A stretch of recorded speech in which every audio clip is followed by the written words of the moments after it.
Lucknow property dealer की दिन दहाड़े हत्या हुई है। इस समय की बड़ी खबर, बाइक सवार बदमाश गोली मारकर फरार हो गए हैं। प्रॉपर्टी डीलर के सिर के पास ये गोली लगी है। गंभीर हालत में अस्पताल में भर्ती कराया गया है। उत्तर प्रदेश की कानून व्यवस्था को लेकर जरूर सवाल खड़े होते हैं कि इस तरीके से खुलेआम प्रॉपर्टी डीलर की हत्या कर दी गई। बाइक सवार बदमाशों ने गोली मारी और फरार हो गए।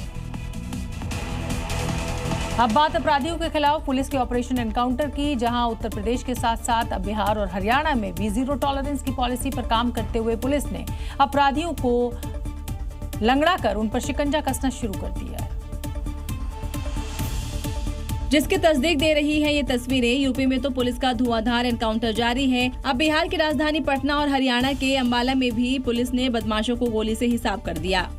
सबसे पहले बात हरियाणा के अंबाला की, जहां तीरे हत्याकांड में पुलिस ने बड़ी कार्रवाई करते हुए आरोपी अभिषेक को मुठभेड़ के दौरान गिरफ्तार कर लिया, जिसने 3 दिन पहले ही अपने ही बड़े भाई, सगे चाचा और सगी दादी की गोली मारकर बेरहमी से हत्या कर दी थी। वहीं पटना के मसौढ़ी इलाके में भी पुलिस ने कैश वैन से 27 लाख की लूट में शामिल अपराधी अजय पासवान को मुठभेड़ के दौरान पैर में गोली मारी और उसे गिरफ्तार कर लिया। जबकि यूपी की योगी फोर्स का अपराधियों पर ताबड़तोड़ एक्शन जारी है। बीते 24 घंटे में यूपी पुलिस ने बाराबंकी, बागपत, बरेली, रामपुर और कानपुर देहात समेत 8 जिलों में बड़ी कार्रवाई की और 13 से ज्यादा अपराधियों को गिरफ्तार किया। उत्तर प्रदेश के अलीगढ़ में मनचलों ने अपनी शामत बुला ली है, क्योंकि उन्होंने मुख्यमंत्री योगी आदित्यनाथ की चेतावनी के खिलाफ जाकर लड़कियों के साथ छेड़खानी की और जब उसका विरोध किया गया तो लोगों से मारपीट की गई। लेकिन अब वो कीमत चुकाएंगे,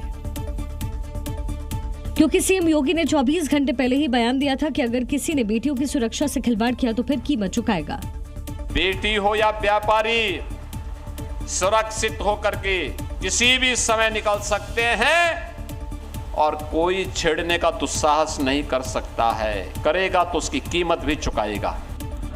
लेकिन इस वार्निंग को शायद अलीगढ़ के शोहदे भूल गए और उन्होंने बेटियों की इज्जत के साथ खिलवाड़ करने की कोशिश की। बताया जा रहा है कि इसका विरोध करने पर आरोपियों ने मारपीट भी की, जिसमें कई लोग घायल भी हो गए। अब इस बेटी के न्याय की गुहार योगी फोर्स तक पहुंच गई है और जल्द ही आरोपी के इलाज की खबर आने वाली है। और अब बात उत्तर प्रदेश के मेरठ की, जहां पुलिस ने नशा तस्करी के खिलाफ बड़ी कार्रवाई की और कुख्यात नशा तस्कर और हिस्ट्री शीटर ईशू सिंह पर शिकंजा कसते हुए उसकी करोड़ों की संपत्ति को कुर्क कर दिया, वो भी उसके गांव पर गलियों में प्रॉपर ढोल ताशे बजाकर।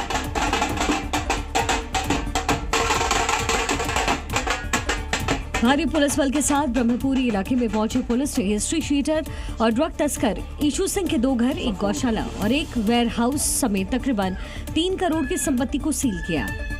तस्वीरों में देख सकते हैं कैसे पुलिस ने न केवल हिस्ट्री शीटर की संपत्ति पर ताला लगाया, बल्कि उसकी दीवारों पर सील लिख दिया, जो नशे की कमाई से बनाई गई थी। ये जो इशू है, जो गैंग लीडर है, इसके विरुद्ध लगभग 9 मुकदमे हैं। मोस्टली इसमें एनडीपीएस एक्ट के हैं तथा ये स्मैक के कारोबार में भी संलिप्तता इसकी सामने आई है। इसी के साथ पुलिस ने ये भी कहा कि इशू जैसे गैंगस्टर एक्ट के अपराधियों के खिलाफ ऐसे ही कार्रवाई जारी रहेगी और उनकी संपत्ति ऐसे ही जब्त की जाएगी और मुनादी के साथ कुर्क की जाएगी।